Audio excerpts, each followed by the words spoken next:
সবথেকে বেশি আবেগিক আজকের দিনটা। মাননীয় মুখ্যমন্ত্রী বরাক উপত্যকায় যে দুইজন ক্যাবিনেট মন্ত্রী ওনার ক্যাবিনেটে সংযোজন করেছেন, এটা অত্যন্ত গর্বের ব্যাপার।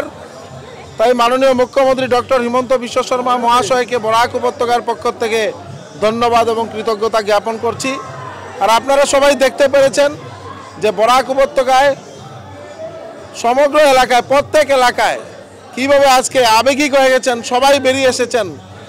আমাদের দেবতুল্য ভারতীয় জনতা পার্টির সব কার্যকর্তারা যাদের আশীর্বাদে দুইবার পাথারকান্দি থেকে আমি বিধায়ক হয়েছি, কৌশিক রায় লক্ষ্মীপুর থেকে হয়েছেন, আমার প্রত্যেকজন যারা আমরা ভারতীয় জনতা পার্টির বিধায়ক বা কার্যকর্তা সবাই আজকে আমরা বলতে পারি যে দুইজন সাংসদ বরাক উপত্যকা থেকে জয়লাভ করেছে।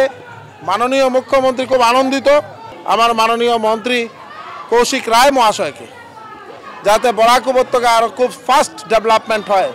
আমার উপর যে 3টা দপ্তরের দায়িত্ব মাননীয় মুখ্যমন্ত্রী অর্পিত করেছেন, পিডাব্লিউডির PMGSY দপ্তর, তারপর পশুপালন, দুগ্ধ উৎপাদন বা মৎস্য উৎপাদন, 3টাই অনেক বড় দপ্তর এবং এইগুলো আত্মনির্ভর আমাদের যদি হতে হয় প্রত্যেকজন ব্যক্তি এবং আমাদের প্রধানমন্ত্রীজি যে আগ্রহ যে এগ্রিকালচারাল ডাবল ইনকাম, শুধু এগ্রিকালচার ডাবল ইনকাম করতে হলে পশুপালন, দুগ্ধ উৎপাদন বা আমাদের মিট প্রোডাকশন বা আমাদের ডিম প্রোডাকশন বাড়াতে হবে, তাই আমাদের এগ্রিকালচারাল ডাবল ইনকাম হবে।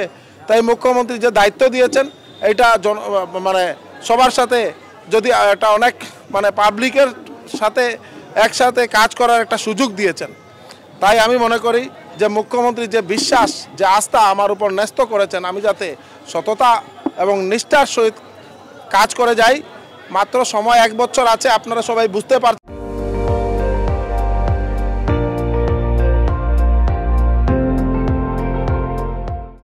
আপুনি চাই আছে ND24, সৰ্বশ্ৰেষ্ঠ নহয় সৰ্বোত্তমৰ দৌৰ।